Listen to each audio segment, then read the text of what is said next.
for YouTube. This is not tonic water. This is not a coloured beverage. This is alcohol. And I say this up front, because unlike H.P. Lovecraft, I am a man. I'm a real man. I'm not a bitch. I'm not a pussy. I'm not a coward-ass little racist little boy. I'm a big, strong, hair on my chest, drinks alcohol man. Alright? And the thing you got to understand about H.P. Lovecraft also, everything he's ever created is factually incorrect. Cthulhu and all those cosmic horrors you see in the fucking the ether web, the dream plane, they're all pussies. They are bitches, and we can defeat them. I want this video. I am going to prove definitively that cosmic entities like Cthulhu and that, they aren't anything like what H.P. Lovecraft says they are. They are little pansies, and humanity has the capability to overcome every single one of them. Alright?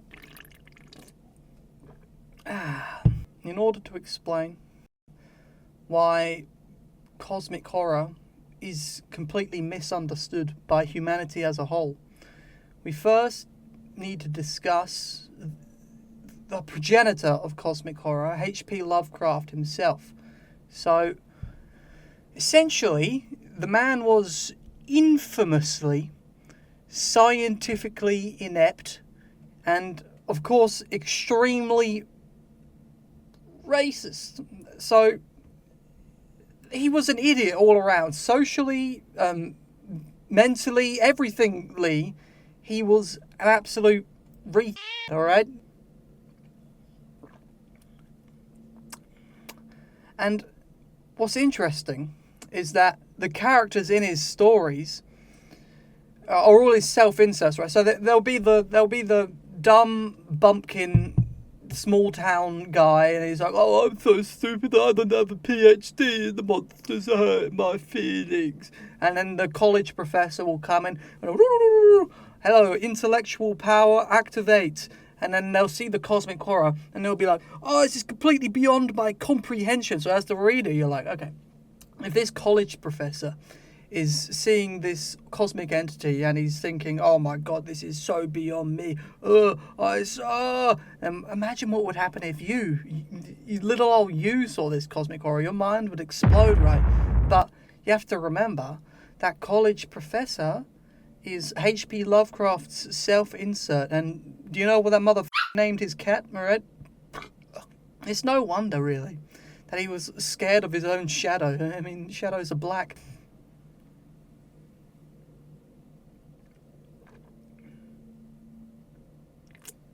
It's hard to remember, like, what you're meant to say when you're drunk, editor. I said the word read earlier, and then my brain just went blank. Ironic.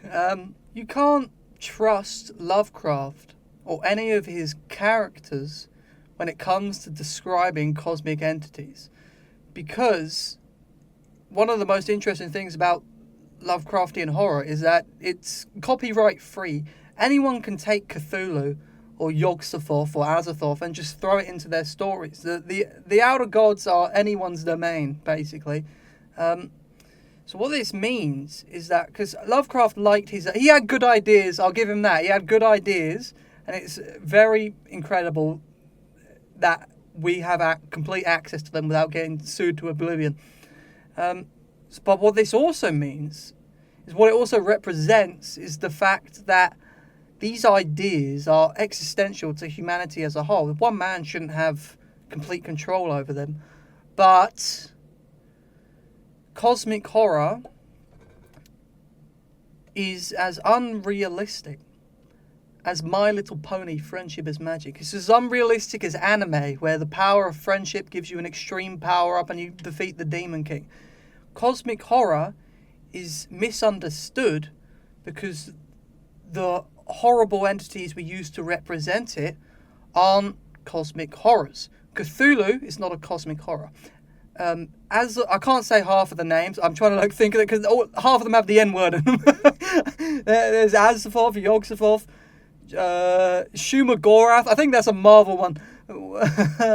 Yeah, they don't represent true cosmic horror. Do you know what true cosmic horror is?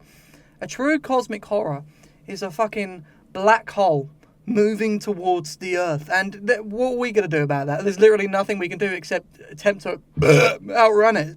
So you'd think, okay, so cosmic horrors represent this same thing. Like, if Cthulhu comes, there's nothing we can do, right? Except, you know, when he did in that story, he got cut in half by a fucking boat, the pussy. But, yeah, okay. So Cthulhu is like, oh, nothing you can do. It's just existential cosmic horror, like a black hole or an exploding star. Except Cthulhu requires human beings to summon him. And then you also get into like the heart, because Cthulhu is like a priest, like an elder god, like lower priest fucker. I don't know. Who cares about that? I don't understand. They're beyond my comprehension, right? I don't get it. So, but there are these outer gods which are even higher, and so you'd think, oh, that's even more than a black. That's like the whole universe exploding or whatever. But these guys, I don't remember which specific one it was. I think it might have been one of the ones with the N word, and I'm just blurring it out. But I remember there was this passage where he talked to a human being. That's not what black holes do now, is it? No. This isn't some celestial thing beyond our mortal comprehension that it doesn't even look at humanity. We're like less than ants. We're like the ants of the ants of the ants of the ants. We're so low down. They don't even notice us. No. They do notice us. In fact, they speak our language. There was also another one. Was it the Yellow King or something? I don't care. These cosmic horrors are all pussies with 0 Twitter followers. I don't remember their names. Yeah, there was this other one that like is specifically, and it's an outer god, so it's one of the big boys, and it specifically likes tormenting humanity. Except that's not what cosmic Armageddon is. These horrors, all of them, exhibit human qualities. They're hateful, they're evil. When stuff like a gamma ray burst firing towards the planet and just instantly boom, we're all atomized, that isn't based on feeling. It's not based on desire. It's just a random happenstance that's completely and utterly beyond our control. But no, these cosmic horror entities, they care about it. Even if it's in like a terrible, scary way, they still care about us. They still need us. But it's completely not what cosmic horror is. It's something that's so beyond us that we're literally nothing to them. And it's no wonder why all these cosmic entities made by Lovecraft are these way, because they're made by Lovecraft, the man scared of his shadow, the hateful little bigot that hid in his little writing area, just scared of everything, just terrified of everything. And when it comes to hateful little idiots stuck in small areas, you become petty, you become weak, you become little. And the thing about Lovecraft, unlike me, didn't work out, yeah? Didn't go outside, go to the pub, talk up the bitches. No, he was a sweaty little pale freak that, of course, I could annihilate in a fight. I'd smash him, I'd smish him. But yeah, he's hateful, he's dumb. He doesn't understand cosmic horror. He doesn't understand hang on. He doesn't understand the infinity. And so his creatures also don't represent it very well. They need us. They desire us. They require us. They are little bitch-ass posers that are on Twitter, right? And they have 0 followers. And they're like, yeah, I'm so above you right now. I don't even notice anyone else. Yeah, but then they say that, they tweet that. And then they're like desperately looking and they refresh, no likes yet, no likes yet, no likes, that's weird, no likes yet. Why is no one noticing this? They want you, they desire you to fear them, to feel pain when they perform their devious little schemes. And so you get nihilists, right? In the cosmic horror community, who would have guessed? You get these nihilists, and they say, "Oh, you just don't get it. Ignorance is bliss, I guess. You just You just don't understand the true existential dread of the universe.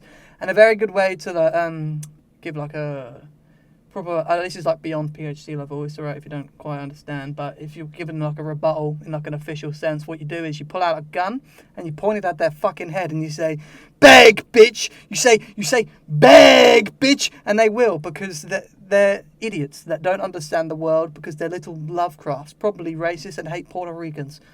And so you just cannot trust Lovecraft when he says, "Oh, this thing is unbeatable, this thing is infinitely powerful." And you remember, he does not own the rights to these concepts. The Cthulhu is, well, he created it, but it's not his. And he doesn't understand his baby. He says, "Oh, I'm looking at it, I can't even comprehend this immaculate entity. Ah!" I do. I comprehend it, alright? I understand it. It's this extra-dimensional motherfucking freak, alright? One, that's body is composed of thingies which can be cut in half by a boat. And so if we're only affecting the tip of the iceberg of it, we're still affecting it. There's a way to kill it. But Lovecraft characters don't think that way, because they are Lovecraft. They are his self-inserts. So they immediately see something very peculiar, like a giant squid entity with all these weird angles, or this prism of 15 spatial dimensions entering the character's mind, or, you know, a Native American, and he's just like, "Ah!" Because he's a pussy idiot, and I'm not. So what you need is less people like Lovecraft in these situations.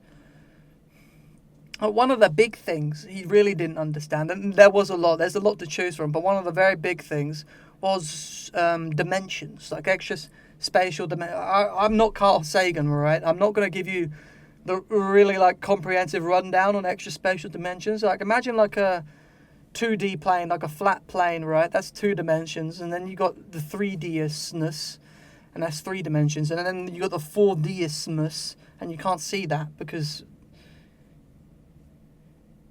yeah, so you can't see that, and there's lots of extra spatial dimensions. You can go up to infinity spatial whatevers, and so it's like incomprehensible. Like we literally cannot in our 3D brains comprehend the 4th dimension.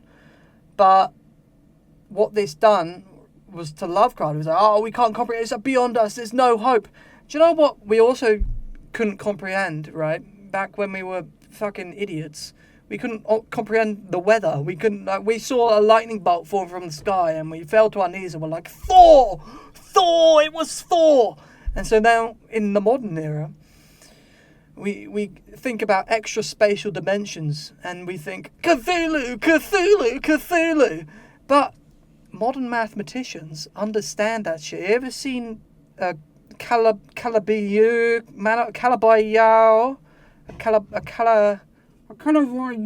manifold? We can calculate extra spatial dimensional properties, and instead of going to Versus Battle Wiki and the weird pseudoscience, it's infinite, beyond us, you can just sit down, like do research for like, I don't know, a couple of hours and start calculating basic properties of extra spatial dimensional shties. We've come a long way. There's like entire modes of mathematics where we like calculate extra spatial dimensional stuff.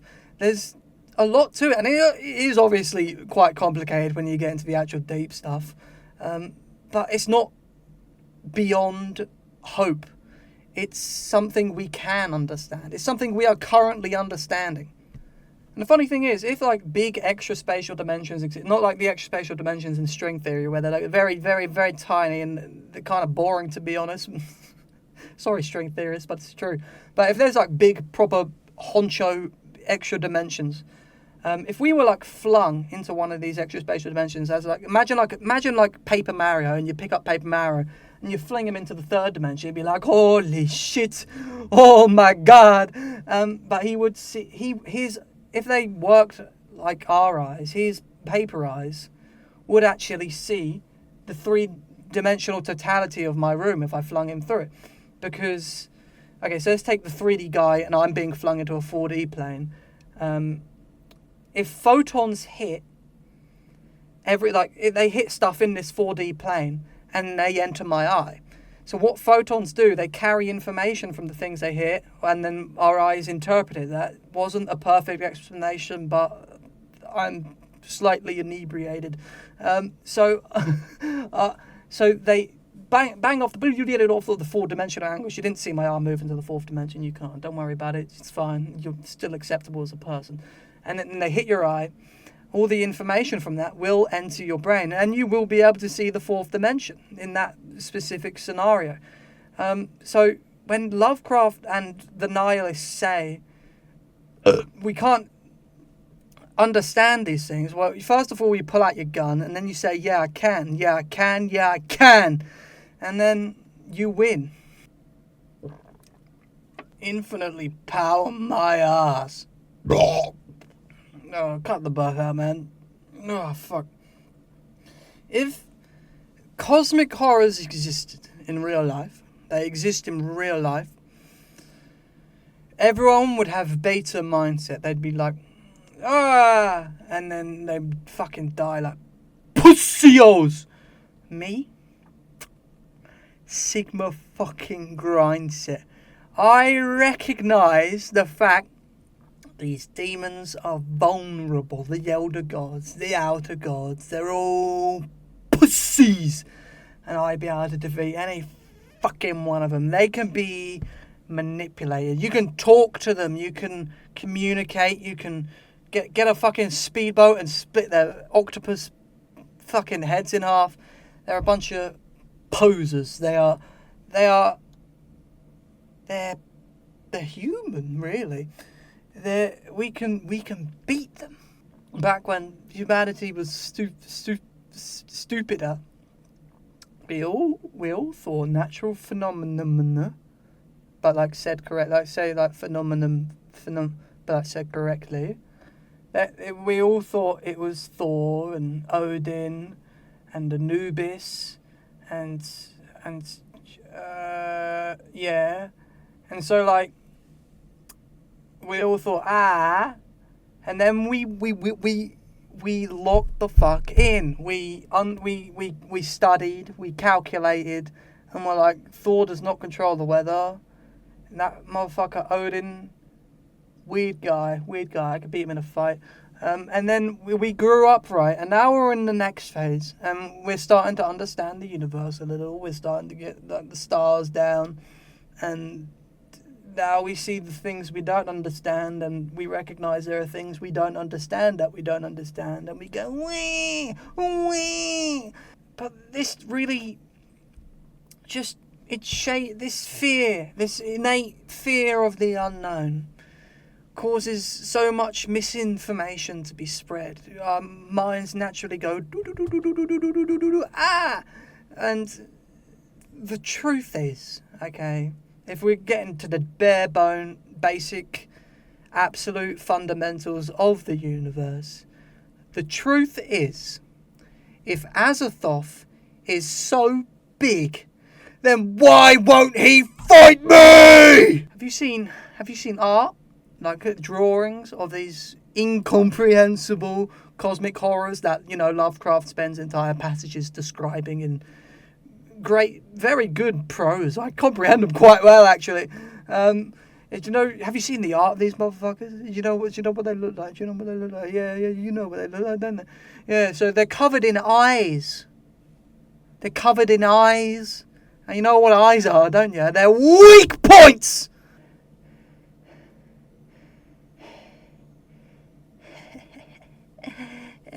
Stupid ass motherfuckers covered in literal weak points. Oh, I'm so beyond you.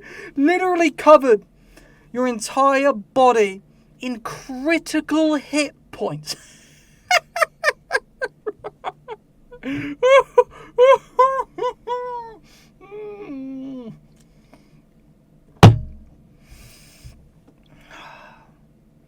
I can defeat any cosmic horror, me personally, not just humanity as a you guys, you get them too. I believe in you. You're real.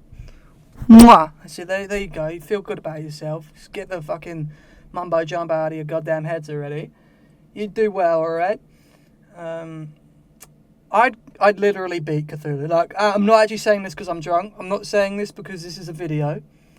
I would literally defeat Cthulhu. If you put me in a scenario where it's a cosmic horror guy, I would actually win. And if you disagree with me, you are a beta. You're a pseudo-intellectual is what you are, really. So I'm challenging Cthulhu. Cthulhu. You are going down. Fucking December the 12th. Be at the designated coordinates on my Twitter. And I will punch you in the face and you will fucking die. I'll kill you. This is a death match. This is a death match. And if you don't show, I win. Because you're a pussy and you won't show. And I'm going to win anyway, even if you did. Fuck, man.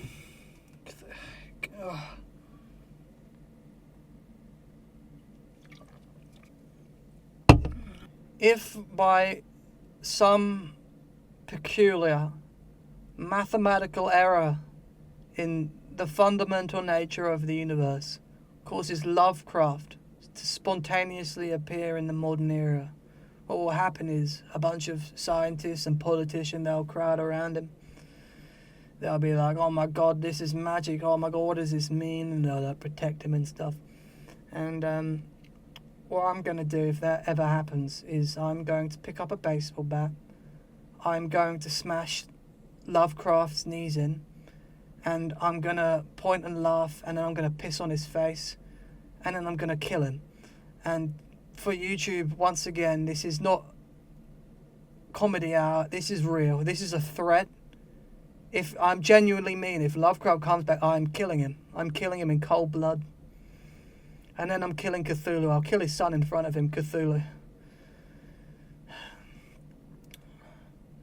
If you like this video, hit the subscribe button, and then you can hit the bell button, and then you can like, and then you can comment on the video.